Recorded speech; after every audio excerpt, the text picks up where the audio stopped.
From the beginning of, the genesis of this idea, I never imagined this film shooting anywhere else, and I wouldn't have shot it anywhere else if for some reason it had been financially impossible to shoot it here.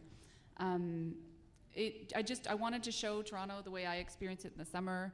I find it like an incredibly vibrant, colorful, amazing place to live, and on screen it's either, playing an American city, or it's in the dead of winter and it's bleak, and I guess I just feel like my memories and experience of Toronto when I'm away and thinking about it never really look like that. So that was always an important part of the process for me, was to show my hometown the way I saw it. I think it was some of the scenes were totally word for word how they were written, and some of them, like the scene where I'm on the phone and she's kind of dancing around, that was just, I literally think it was like Lou's on the phone and Margot does a funny dance to distract him, and then sometimes, Sarah would just let the camera run and tell us to set up for a party, and then we would do that for 20 minutes as they filmed it. It was very surreal, honestly, at times, because like normal takes are like 2 or 3 minutes long, and like when you're pretending that like someone's your wife and you're setting up for a party for like 20 minutes, you really kind of start to feel like that for brief moments, which as an actor I hate. I hate actually feeling what I'm supposed to be portraying. It scares me and makes me feel like a weak person. When the first day I shot, I did my very first take, and she came over to me and she said, "That was amazing." And I was like, "Oh my God, thank you." And then this girl brought her coffee and she goes, "This coffee is amazing." And I was like, "Oh, okay."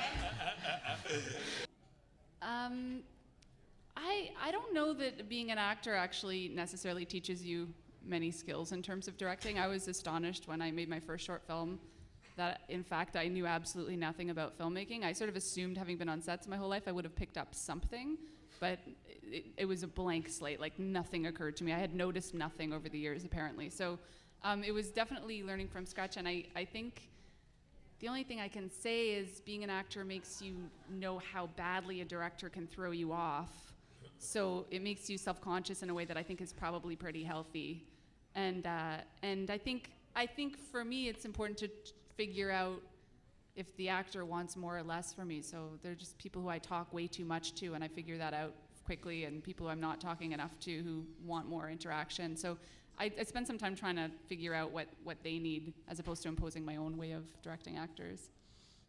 I just didn't want to ruin the movie, was kind of my approach, generally speaking. That's usually my approach. I think that I really got